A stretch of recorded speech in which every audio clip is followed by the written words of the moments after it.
Hi friend, welcome to our channel. Paneer masala curry prepare చేస్తున్నాను. దానికి కావాల్సిన పేస్ట్ని అయితే రెడీ చేసుకున్నాను. ఏంటి అంటే గసగసాలు, ధనియాలు, జీలకర్ర, వెల్లుల్లి ఇవన్నీ కూడా 2 స్పూన్స్ తీసుకొని గ్రైండ్ చేసుకున్న. ఎక్కువగా గసగసాలు వేసుకోవాలి. అలాగే ఉల్లిపాయలు కూడా గ్రైండ్ చేసి పక్కన పెట్టుకుంటున్నాను. ఈలోపు పన్నీర్ని మ్యాగ్నేట్ చేసుకోవాలి. ఉప్పు, కారం, గరం మసాలా, పసుపు వేసుకొని ఇవన్నీ వేసుకొని ఇందులో పన్నీర్ ముక్కలను వేసుకొని బాగా కలుపుకొని ఒక 10 మినిట్స్ అలా ఉంచుకున్నట్లయితే మనం ఈ విధంగా వేపుకోవడం వల్ల అడుగు అంటకుండా అయితే ఉంటుంది. నేను ఈరోజు మీకు ఒక మాట చెప్తాను. లేని దానికి ఏడిస్తే ఉన్నది కూడా పోయిందంట. ఎందుకు ఇలా అన్నానో వినండి. ఒకరోజు ఒక కుక్క బజార్లో పోతుంటే దానికి ఒక మాంసం ముక్క దొరికింది. దానికి చాలా ఆకలిగా ఉంది. కానీ అక్కడే తినటం దానికి నచ్చలేదు. హాయిగా కాలువ అవతల కూర్చొని ఆ ఒడ్డుకు పోయి కూర్చుందాం, ఎవరూ లేని చోట తిందాం అనుకుంది.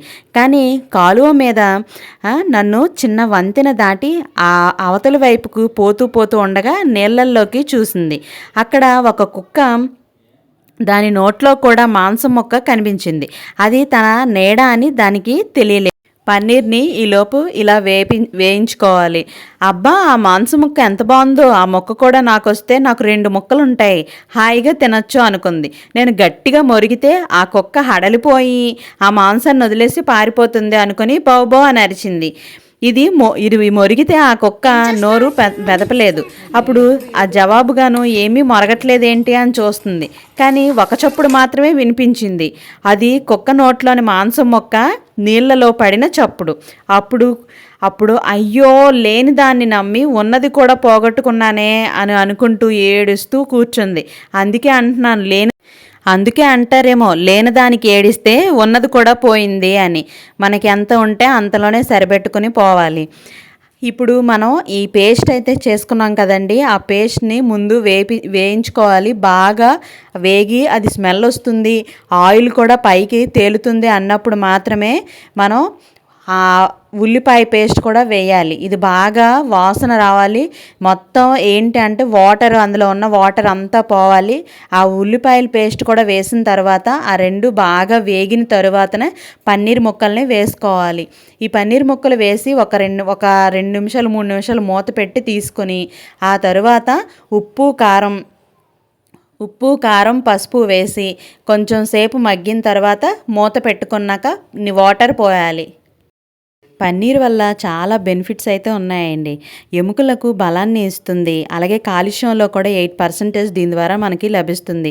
ఇది పిల్లలు, పెద్దలు ఎక్కువగా పటిష్టంగా ఉండేలా చేస్తుంది. అలాగే గర్భవతులైన మహిళలకైతే అత్యుత్తమైన ఆహారంగా కూడా పన్నీరు బాగా ఉపయోగపడుతుంది.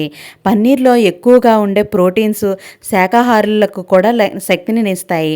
పన్నీర్లో ఫాస్ఫరేట్ జీర్ణక్రియను మెరుగుపరుస్తుంది. అలాగే ఇందులో మలబద్ధకాన్ని కూడా తగ్గిస్తుంది. అలాగే కణాల్లో శక్తిని ఉత్పత్తి చేసి వాటిని వెలికి తీయడానికి సహాయపడుతుంది. వెయిట్ లాస్ కూడా ఈ పన్నీర్ అనేది చాలా బాగా ఎంతో ఆరోగ్యకరమైనది. ఇందులో మీకు చాలా నెమ్మదిగా జీర్ణం అవుతూ ఉంటుంది. అయితే నెమ్మదిగా శక్తిని కూడా ఇస్తూ ఉంటుంది. ఇది ఎక్సర్సైజ్ చేసేవారికి ఇది బాగా మేలు చేస్తుంది. పన్నీర్లో ఉండే ఈ విధంగా మొత్తం బాగా మగ్గిన తర్వాత మూత పెట్టుకొని ఒక 1/2 అవర్ అలాగా పన్నీర్ మగ్గేంత వరకు ఉంచుకోవాలి. ఈ జీడిపప్పుని మనం మసాలా పేస్ట్ కొట్టేటప్పుడు కూడా వేసుకోవచ్చు. కానీ మా పెద్దమ్మాయి అలా తినదని చెప్పి నేను పైన వేసుకుంటున్నాను. ఇందులో మగ్గితే ఇంకా టేస్ట్ అయితే ఇంకా చాలా బాగుంటుంది జీడిపప్పు. అలాగే నేను కొత్తిమీరకు బదులు కరివేపాకు ఉందని చెప్పి కరివేపాకు అయితే వేసుకున్నాను. చాలా చాలా టేస్ట్గా ఉంది. అలాగే వెజ్ బిర్యానీ, పన్నీర్ మసాలా కర్రీ తింటే చాలా సూపర్గా టేస్ట్ అయితే ఉంది. మీరు కూడా ఒకసారి ట్రై చేసి నాకు కామెంట్ సెక్షన్లో కామెంట్ చేయండి. రేపటి వీడియోతో మళ్ళీ కలుద్దాం. Bye bye, see you. Thank you for watching.